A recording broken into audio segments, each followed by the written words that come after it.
Assalamualaikum warahmatullahi wabarakatuh. Selamat malam teman-teman semua.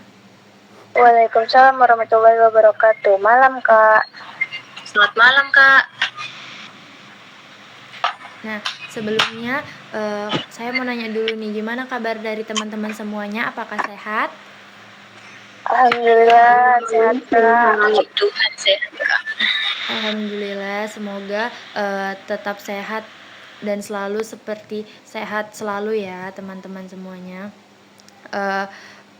Sebelumnya saya ingin mengucapkan terima kasih banyak untuk teman-teman semua karena sudah menyempatkan waktu ataupun meluangkan waktunya untuk hadir dalam kegiatan konseling kelompok kita hari ini.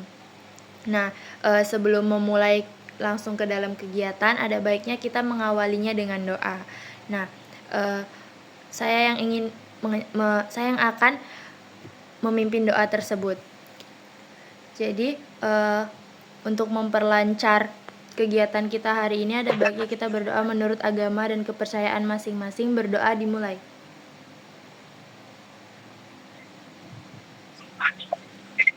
Berdoa selesai.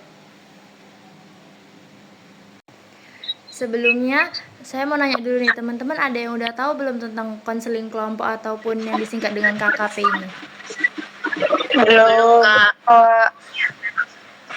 Nah, jadi konseling kelompok adalah salah satu layanan di dalam bimbingan konseling gitu kan, yang tujuannya adalah untuk membantu menyelesaikan masalah yang sedang dihadapi oleh kita pesertanya atau anggota kelompoknya. Nah, seperti itu. Kemudian juga mengembangkan potensi diri dalam bidang karir, belajar, dan sosial. Kemudian, apa sih tujuan dari konseling kelompok itu? Nah, seperti yang saya bilang tadi, bahwa tujuan dari konseling kelompok itu membantu untuk mengatasi masalah yang sedang dihadapi gitu kan. Terus juga membantu anggota kelompok supaya berani bercerita di depan orang lain. Nah, seperti itu. Juga membantu anggota kelompok ini untuk memahami dirinya sendiri gitu, memahami masalahnya sendiri dan memahami orang lain. Nah, jadi di sini kita akan mengambil satu topik tentang apa itu? Tentang stres. Jadi konseling kelompok merasa stres gitu topiknya. Nah, dari teman-teman nih, menurut teman-teman pernah nggak merasa stres gitu? Boleh dong di-share cerita-ceritanya tentang stres ini gitu. Oke, silakan Kak Roida. Izin Kak, sebenarnya saya sekarang lagi stres, bisa dibilang stres ya Kak, karena tugas kuliah itu numpuk, disuruh buat video lah, buat instrumen lah, sementara saya cuma satu, tugas saya melebihi dari 10, jadi saya lagi stres Kak. Jadi menurut saya stres itu karena ada tugas dimana tugas yang diberikan kepada kita itu melebihi dari kemampuan yang menurut kita bisa kita lakukan Kak. Terima kasih. Oke, baik, terima kasih kepada Kak Roida yang sudah membagikan cerita tentang stresnya yang saat ini sedang terjadi.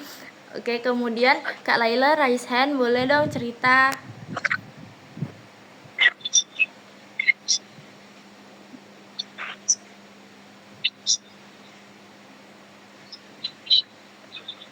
Izin Kak Laila mikrofonnya. Oke, baik, maaf sebelumnya. Nah, terima kasih. Sebelumnya, kalau saya cerita, saat ini saya sedang stres. Kalau saya cerita kenapa saya stres, mungkin tidak akan ada habisnya nanti. Nah, jadi biasanya stres itu terjadi ketika kita banyak sekali yang kita lakukan, hal-hal itu melebihi kemampuan kita gitu Kak. Jadi banyak waktu-waktu yang mepet-mepet, numpuk-numpuk, dan itu juga karena banyak hal-hal yang terjadi yang perlu kita pikirkan. Itu baik biasanya tentang kehidupan mungkin. Baik, sekian, terima kasih Kak. Oke, baik, terima kasih kepada Kak Laila atas ceritanya. Kemudian Kak Dinda, silahkan. Baik, terima kasih Kak. Mungkin kalau saya ya Kak, masalah yang saya hadapin itu kayak Sama hampir sama kayak Kak Roida, kayak udah banyak nih tugas-tugas kuliah yang numpuk bener-bener buat bingung nih yang mana yang dikerjain duluan. Terus saya juga aktifkan organisasi Kak. Terus di organisasi itu juga bakalan ada event yang besar dan itu bakalan banyak banget nih kerjaannya. Jadi bener-bener kepala pusing nih mikirin yang mana sih yang mau dikerjain duluan, tugas-tugas kuliah apa, organisasi gitu. Terus ada lagi beban saya sebagai bendahara Kak, beneran banyak kali gitu lah Kak. Jadi itu yang buat buat saya pusing dan stres Kak, penuh rasanya kepala ini. Oke, baik, terima kasih kepada Kak Dinda. Sangat complicated ya cerita stresnya. Banyak banget yang dialami Kak Dinda gitu kan. Nah, tadi kan kita udah share nih cerita-cerita pribadi mengenai stres itu sendiri. Kemudian menurut teman-teman nih, apa sih faktor penyebab gitu dari masalah stres itu tadi? Silakan Kak Laila. Oke, baik, terima kasih Kak. Sebelumnya mungkin penyebab dari terjadinya stres itu karena diri kita sendiri yang kurang memahami atas kemampuan kita. Jadi kita sering sekali melakukan hal-hal yang di luar dari kemampuan kita, melebihi kemampuan kita, begitu kan. Jadi diri kita bingung sendiri dan akhirnya stres sendiri. Juga bisa jadi karena kita yang tidak mengerti cara mengatur waktu untuk bisa dilakukan sesuai dengan jadwalnya dan sesuai dengan deadline-nya, sehingga kita terlalu terburu-buru, terlalu semua kita kerjakan dalam suatu waktu sehingga kita menjadi stres. Begitu. Terima kasih Kak. Mungkin bisa juga karena kita tidak memiliki teman untuk cerita, jadi kita menyimpan hal semuanya itu sendiri dan akhirnya mengakibatkan kita stres. Baik, terima kasih. Baik, terima kasih kepada Kak Laila yang sudah berpendapat. Kemudian adakah teman-teman yang ingin memberikan pendapatnya mengenai apa sih faktor penyebab terjadinya stres ini gitu? Saya Kak. Silahkan. Mungkin saya sependapat juga nih Kak sama Kak Laila, kayak nggak tahu nih, nggak bisa melihat kemampuan diri kita sampai semana, jadi semua kegiatan mau kita ambil gitu kan Kak.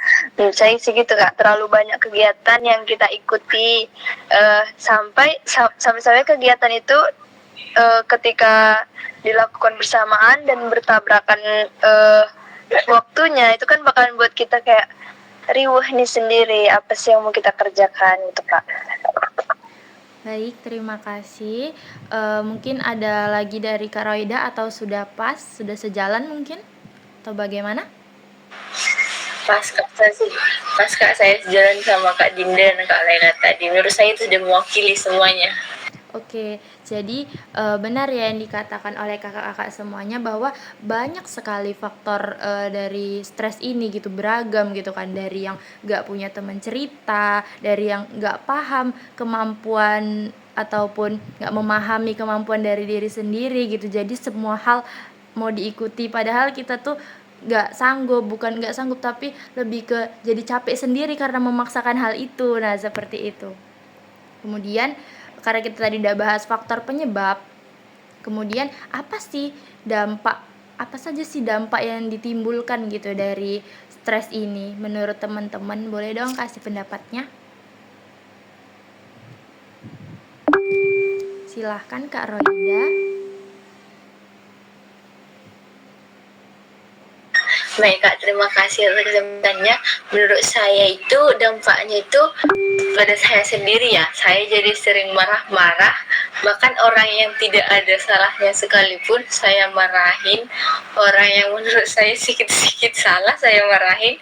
Kalau pokoknya jika tidak sesuai dengan keinginan kita, itu saya marahin. Seperti tadi, bahkan di kelas ada yang bilang, Roy, kok sensi terus sih? Dia kan cuma ngomong, kok sensi terus? Seperti itu Kak, terima kasih. Terima kasih Kak Roida. Nah, kemudian tadi Kak Laila sempat raise hand. Silakan Kak. Oke, baik, terima kasih Kak. Mungkin memang saya juga sependapat dengan Kak Roida yang mengatakan kita jadi gampang emosi ke orang yang mungkin tidak bersalah, dan ingin menambahi bisa faktornya menjadikan kesehatan kita menurun. Kita bisa gampang sakit karena pikiran kita yang sangat penuh ini, jadi kita pusing dan akhirnya kelelahan, kecapean, dan demam begitu Kak. Terima kasih. Baik, terima kasih Kak Laila. Kak Dinda, silahkan Kak. Baik, terima kasih Kak. Jadi kalau menurut saya sependapat nih Kak sama Kak Laila. Jadi kesehatan kita jadinya terganggu nih karena dari kegiatan yang kita lakuin, terus pekerjaan-pekerjaan yang bakalan kita kerjakan itu kan bakalan membuat kita ngeporsir diri kita sendiri kan untuk dor-doran nih ngerjain semua tugas dan kerjaan-kerjaan kita itu. Terus itu yang buat kita nantinya jadi drop dan jadinya sakit gitu Kak, bahkan tipes gitu Kak. Baik, terima kasih kepada teman-teman semuanya. Jadi kita udah tahu nih banyak kali gitu kan dampak dari stres ini sendiri, mulai dari seperti yang Kak Aida bilang, kondisi emosionalnya jadi suka marah-marah gitu kan, dampaknya ke emosional, marah-marah padahal orang lain gak ada salah gitu kan, tapi tetap aja dimarahin gitu. Nah kemudian ada juga dampak di bagian fisiknya karena stres sendiri gitu, jadi kayak sakit kepala lah, pokoknya jadi badan tuh jadi lemes, mudah capek. Nah seperti itu. Jadi banyak banget ya teman-teman dampak dari stres ini sendiri. Nah, tadi kan kita udah bahas faktor penyebab, terus kemudian akibat ataupun dampak yang ditimbulkan. Nah, lalu kemudian apa sih solusi gitu yang menurut kakak-kakak itu efektif untuk menghilangkan stres ini? Oke, Kak. Sabar ya, Kak. Silakan Kak Laila.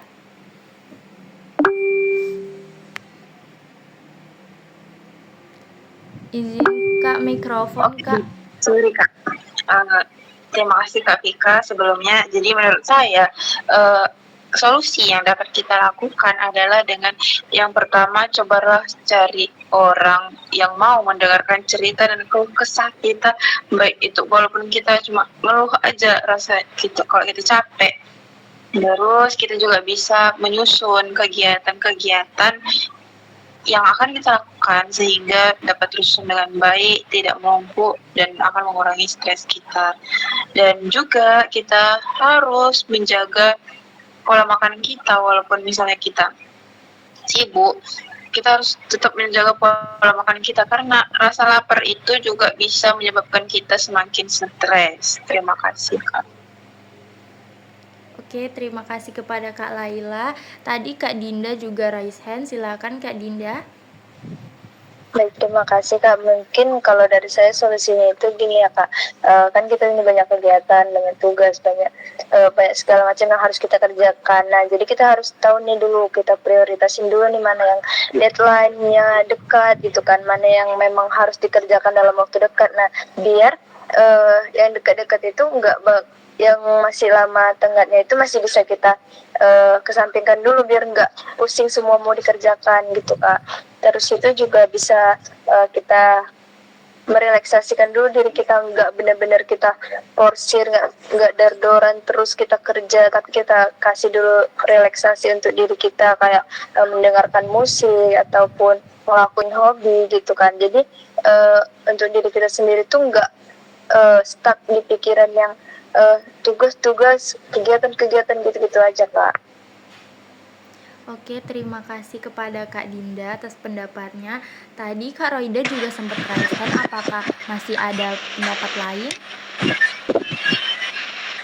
Ada Kak, jadi sebenarnya menurut saya itu betul yang dibilang Kakak tadi. Kalau menurut saya itu jangan lupa berdoa atau lebih mendekatkan diri kepada Tuhan, karena segala permasalahan kita itu bersumber dan akan kembali kepada Yang Maha Kuasa. Nah, kemudian juga menurut saya solusi itu kita bisa bertemu dengan orang-orang yang menurut kita bergabung dengan orang-orang yang menurut kita dapat mengurangi rasa stres kita, ataupun ketika bertemu mereka kita dapat berbagi, setidaknya biarpun itu hanya sebentar, tapi kita dapat stabil biarpun itu sementara Kak. Terima kasih. Baik, terima kasih kepada kakak semua yang sudah menyampaikan pendapatnya. Jadi kita dapat solusi banyak sekali ya dari permasalahan stres ini. Dari yang mulai seperti Kak Roida bilang kembali ke Tuhan gitu kan. Jadi seperti melakukan ibadah ataupun melakukan kegiatan-kegiatan keagamaan supaya kita rileks gitu, supaya stres kita juga berkurang. Nah, kemudian mencari teman cerita gitu kan, karena stres juga nggak bisa dipendam sendiri pastinya kan. Kalau ada teman cerita kita jadi meminimalisir stres itu sendiri karena kita punya teman untuk sharing, untuk berbagi gitu kan. Nah, kemudian juga kata Kak Dinda, kalau misalnya banyak kegiatan gitu kan, jadi atur waktu gitu, atur apa nih yang mau dikerjain duluan gitu kan. Kalau bisa buat rundown ataupun apa ya, jadwal gitu. Misalnya tugas ini dikumpul 12 September, tugas ini dikumpul 15 September. Nah, dikerjain yang 12 September duluan. Nah, seperti itu ya, Kak. Nah, kemudian juga dengan melakukan kayak rutin berolahraga. Karena olahraga ini teman-teman juga bisa meminimalisir stres itu sendiri gitu kan. Juga bisa dengan mendengarkan musik ataupun melakukan hobi kita yang tentunya itu juga bisa membantu menenangkan pikiran kita. Nah, seperti itu. Tadi kan kita sudah bahas nih banyak kali kan faktor penyebabnya, dampaknya, solusinya. Nah, kemudian apa sih komitmen kakak ini dari kegiatan kita kali ini gitu? Silakan Kak.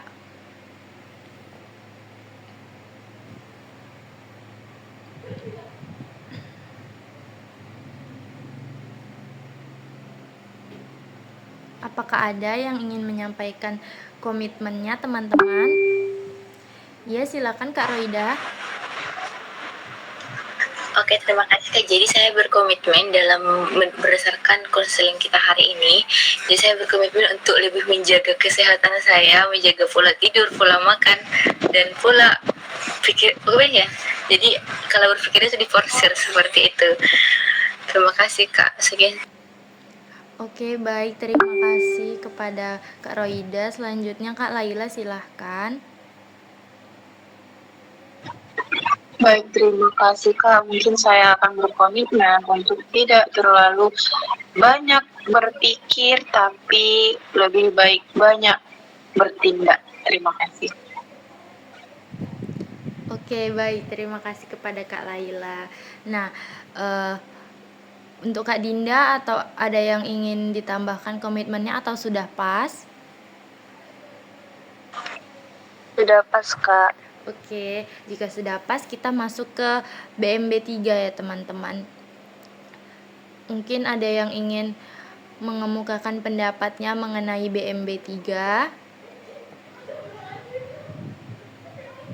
Terserah yang mana saja. Oke, Kak Laila, silahkan.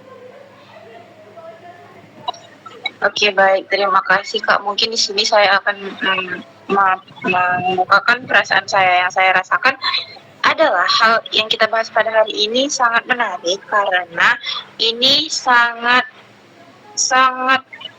ya seperti semua kita rasakan stres ya, karena kita semua merasakan yang rasanya stres dan saat ini kita semua sedang stres. Jadi menurut saya ini sangat menarik untuk kita bahas ya, karena ya sesuai yang kita rasakan dan kita dapat mengetahui apa penyebabnya, apa yang bisa menjadi solusinya seperti itu. Dan untuk bertindak mungkin saya akan bertindak untuk ya sudah tadi saya sebutkan seperti yang saya sebutkan sebelumnya ya Kak. Terima kasih. Oke, terima kasih kepada Kak Laila. Selanjutnya untuk teman yang lain, apakah ada yang ingin berpendapat teman-teman? Mikrofonnya. On mic. Oke, baik. Terima kasih kepada Kak Laila. Untuk selanjutnya, apakah ada yang ingin berpendapat teman-teman? Saya Kak. Silahkan Kak Dinda. Kok saya berpendapat untuk yang bertanggung jawab ya Kak. Jadi menurut saya kalau bertanggung jawab, saya merasa untuk tanggung jawab pada tubuh saya sendiri nih Kak, kayak untuk menjaga kesehatannya, untuk menjaga pola-pola hidup sehat gitu Kak. Jadi biar kedepannya itu tubuh saya tuh nggak ngerasain capek, nggak ngerasain sakit gitu kan ya. Karena kalau misalnya kan lebih baik kita mencegah kan daripada mengobati gitu. Jadi lebih baik kita jangan, kalau bisa ya jangan sakit gitu karena hal-hal yang banyak kegiatan kita ini gitu Kak. Oke, baik, terima kasih banyak kepada Kak Dinda. Selanjutnya Kak Roida, silahkan. Oke, berpikir aja ya Kak. Jadi saya berpikir, oh ternyata dalam kita semua yang berkumpul hari ini sedang mengalami fase stres. Jadi sebaiknya kalau stres ya udah nggak apa-apa, stres itu wajar asal nggak stres berangsur lama atau dalam jangka panjang hingga menyebabkan ODGJ aja Kak. Terima kasih. Oke, terima kasih banyak kepada teman-teman semua yang sudah mengungkapkan BMB 3-nya. Kemudian setelah kegiatan ini nih, apa sih pesan dan kesan dari teman-teman? Apa yang teman-teman rasain? Silahkan, ada yang ingin berpendapat?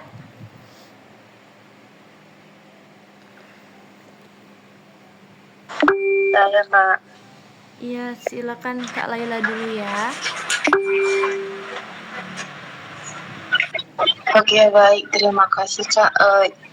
Mungkin kesan saya adalah dengan mengikuti ini saya bisa meluapkan sedikit rasa stres saya karena saya dapat bercerita di sini. Walaupun saya tetap merasa stres, tapi lebih kurang sedikit bisa diluapkan. Terima kasih. Oke, baik, terima kasih kepada Kak Laila. Selanjutnya tadi Kak Dinda sempat mau menjawab. Baik Kak, terima kasih. Kalau saya kesannya aja ya mungkin Kak. Saya berkesan nih dengan kegiatan ini, kayak ternyata ini bakalan benar-benar menambah memberikan kesan tersendiri nih di diri saya, karena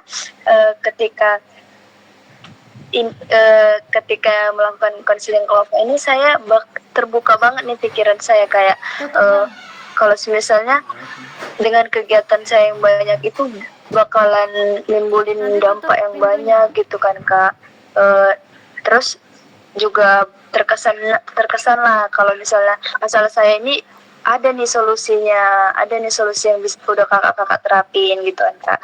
Menurut saya sih itu aja sih Kak. Baik, terima kasih kepada Kak Dinda. Kemudian Kak Roida, silahkan.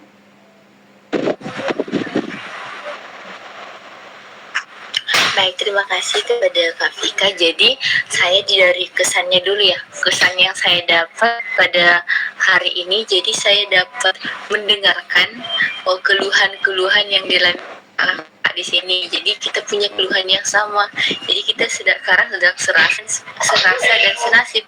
Nah, pesan saya kepada kakak-kakak di sini, ayo untuk kedepannya mari kita lakukan lebih sering lagi konseling kelompok seperti ini, karena saya itu kan sedikit membantu, biarpun itu memakan waktu ya sedikit, tapi setidaknya bermanfaat seperti itu Kak. Terima kasih.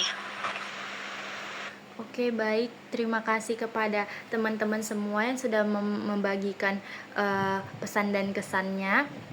Jadi saya juga punya pesan nih untuk teman-teman ya kan. Jadi setelah kegiatan kita hari ini, kita kan tahu nih teman-teman semua mengalami hal yang sama, stres itu sendiri gitu kan. Nah, jadi teman-teman punya nih kesamaan nasib gitu kan.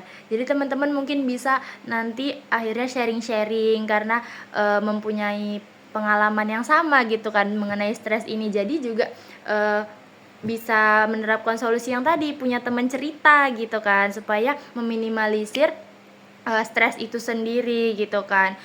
Kemudian teman-teman juga bisa saling mendukung, saling menguatkan, dan juga bisa menerapkan solusi-solusi yang tadi kita sudah bahas, karena teman-teman sendiri kan itu mengalami stres itu sendiri gitu kan. Mudah-mudahan solusi-solusi yang tadi bisa meminimalisir dari stres itu sendiri. Nah, seperti itu.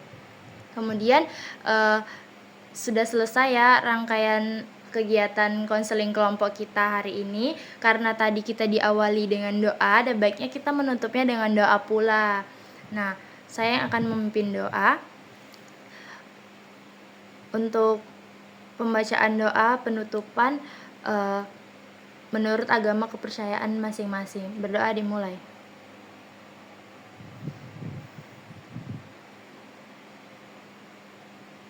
Berdoa selesai.